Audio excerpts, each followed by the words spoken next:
दोस्तों, doctor APJ Abdul Kalam का नाम जब भी हम सुनते हैं, जब भी उनका चेहरा हमारे जेहन में आता है, उनके प्रति आदर और सम्मान के भाव अपने आप ही उत्पन्न हो जाते हैं। उनकी सादगी और महानता के बारे में जानकर आंखें नम हो जाती है कि कोई इंसान ऐसा भी हो सकता है। आज मैं आपको उनके जीवन से जुड़ी कुछ ऐसी बातें बताऊंगा जिसे जानकर, जिससे प्रेरणा लेकर आप भी अपने जीवन को सही मायने में सफल और सार्थक बना सकते हैं। एक बार जब अब्दुल कलाम इसरो के बहुत ही महत्वपूर्ण प्रोजेक्ट पर काम कर रहे थे, तो एक दिन कलाम के चेंबर में एक वैज्ञानिक ने आकर उनसे अनुरोध किया कि क्या वह आज शाम 5 बजे काम खत्म करके घर जा सकता है, क्योंकि उसने अपने बच्चों को आज प्रदर्शनी ले जाने का वादा किया है। कलाम ने उसे अनुमति दे दी। वह वैज्ञानिक खुशी खुशी फिर काम पर लग गया। उसके बाद वह वैज्ञानिक काम में इतना लीन हो गया कि उसे अपने बच्चों से किए वादों का भी ख्याल नहीं रहा। उसे इस बात की सूझ तब लगी जब उसने अपनी घड़ी देखी, जिसमें 8:30 बज चुके थे। यह देखकर वह जल्दी जल्दी डॉक्टर कलाम के चैम्बर में पहुंचा, परंतु वे वहां नहीं थे, तो उसे बहुत निराशा हुई। उसे अपने बच्चों से किए वादे न पूरा करने का दुख था। वह उदास मन से अपने घर लौट आया। घर लौटकर उसने अपनी पत्नी से पूछा कि बच्चे कहाँ हैं।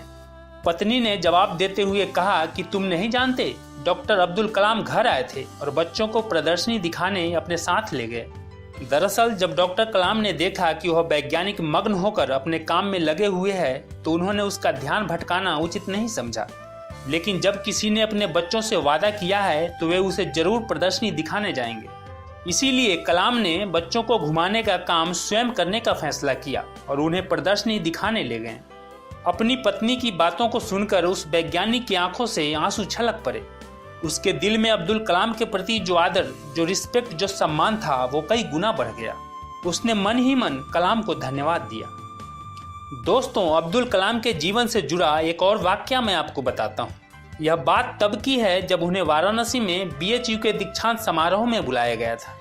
उन्होंने देखा कि स्टेज पर कई सारी कुर्सियां लगी हुई है, जिसमें बीच वाली कुर्सी बड़ी और उन सबसे ऊंची भी थी, जिस पर उन्हें बैठने को कहा गया। परंतु कलाम साहब ने उस पर बैठने से मना कर दिया और कहा कि मैं भी आप लोगों के बराबर का ही व्यक्ति हूँ। अगर सम्मान करना है तो इस पर कुलपति जी को बैठाइए। फिर ऊंची वाली कुर्सी स्टेज पर से हटा दी जाती है, जिसके बाद अब्दुल कलाम सबके समान वाली कुर्सी पर ही बैठते हैं। दोस्तों, अब्दुल कलाम अपने जीवन में खुद को कभी बड़ा व्यक्ति नहीं मानते थे। वे अपने आप को सबके बराबर एक समान समझते थे और अपनी इसी समानता के भाव के चलते अब्दुल कलाम साहब कुरान और गीता दोनों का अध्ययन करते थे। उनके नज़र में कोई भी ग्रंथ छोटा या बड़ा नहीं था, बस ज्ञान जहाँ से भी मिले ले लेनी चाहिए, यही उनकी सोच थी।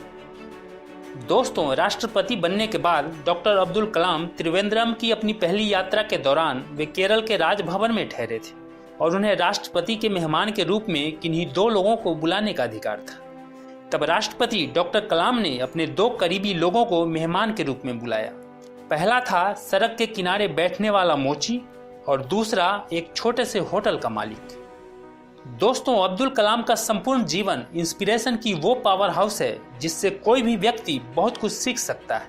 अपने अंडर काम करने वाले वैज्ञानिक के बच्चों को प्रदर्शनी दिखाने की बात हो, या दीक्षांत समारोह में एक समान कुर्सी पर बैठने की बात हो, या फिर राष्ट्रपति मेहमान के रूप में सड़क के किनारे बैठने वाले मोची और छोटे से होटल के ऑनर को बुलाने की बात हो, इन सब से ये बात साफ झलकती है कि अब्दुल कलाम किसी को भी अपने से छोटा नहीं समझते थे और यही बात उनको और महान बनाती है। छात्र हों, युवा हों या कोई और, हम सभी को अब्दुल कलाम से सीख लेते हुए किसी को भी अपने से छोटा समझने की भूल नहीं करनी चाहिए, क्योंकि हर इंसान में इतनी क्षमता होती है कि वह अपनी स्थिति, अपने हालात को बदल सकता है।